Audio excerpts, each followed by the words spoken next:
शेवटं तोंड गाड घेऊन फुगवायला झाले काय काय झालं माहित नाही काय दात पडते खाली दात पडते खाली तुमची पद्धत आहे काय सकाळी 9 वाजता गेलेला माणूस संध्याकाळी 5 वाजले तरी यायचा पत्ता नाही वापस 5:30 वाजल्यात मी आता आलो इथं आजचा विषय नाही चाललाय काय म्हणलं होतं तुम्ही काल मला नका बोलू तुम्ही काल काय म्हणलं आधी मला सांगा फक्त तुम्ही नाटक करू नका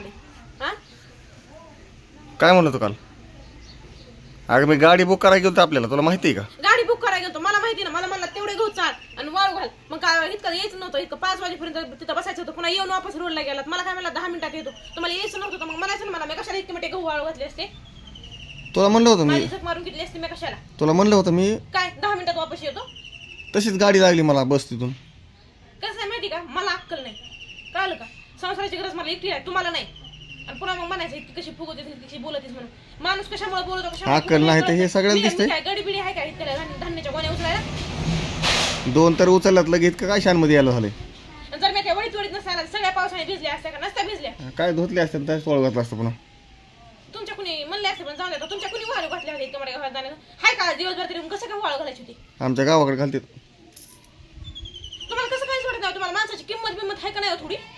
शांत बस आहे नकऱ्या करू नको तुम्ही जर असं बोलत असं जर नकार केला तुम्ही असं नाटक करायचे म्हणलं ना शपथ मी जाईन तुम्हाला सांगते मी आता फोन करून जाईन पुन्हा तुम्ही माझं जरी आला तरी मी वापस यायची नाही तुम्हाला आता शेवटचं सांगायला मी लय तुम्ही तमाशा लावलाय आली वाटतं दाजी जाते का जाते का नाही बघा आली दाजी आली लय तमाशा लावलाय तुम्ही दाजी आले दाजी चला हो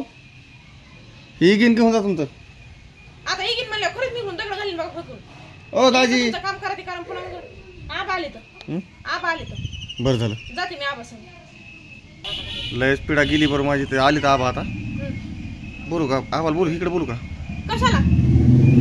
जायचं म्हणले तू आता मी मोकळा होईल म्हणजे दुसरं काय मी जर गेले ना आई शपथ सांगते मी जर गेले ना उगा तुमची इज्जत घालते ना मी त्याला शब्द सांगत नाही मी जर गेले ना तुम्ही नाक जरी घालते पुन्हा आलात का नाही माझ्या पाया नाही सांगत तुमच्या माझ्या वेळेला तरी सुद्धा मी यायचे ना वापस लक्षात ठेवा येतच नसतो मी बघायचं का येतच नसतो करा तुम्हाला काय करायचं चालली मी मग तुमचा तमाशाला रोजच येऊ माणूस जाऊ द्या म्हणतो एक दिवस असतंय ना बरं तू जा गावाकडे आपलं हे तुझ्या आई वडिलाकडे मी येतो जरा फिरून थोडं बाहेरून तुम्ही माझ्या मागे यायचं नाही पण मी आता सांगितलं नाही ना तिकडे येतच नाही मी सांगितलं म्हणता तिकडे येत नाही मी इकडे चाललो मी रोडला गरज असल्याने पुढे गेलं म्हणून तुम्हाला का मजा वाटली नाही काय तुम्हाला वाटतं माझ्याशिवाय असत नाही ते कपडे वगैरे भरलेत का मी देऊ भरून दे तुम्हाला मी गेले ना काय तर कुणी असं वाढ माय तुकडा म्हणलं का तरी कुणी असं घास वाढायचं नाही अरे मला 2 हात आहेत म्हणून बायकोशिवाय सुत ना गत नाही 2 दिवस मी गेले तिकडे तर लगे उपाशी मारतात आणि बायको मला हे नाही मला ते नाही लागला सांगायला नाटकं तुमची 2 हात आहेत मला मला सगळं माहिती तुम्ही किती करतात आणि किती कसे आहेत ते तुमचे नाटकं मी सगळे ओळखू दे तुम्हाला काय करायचं तुम्ही चालली रात जा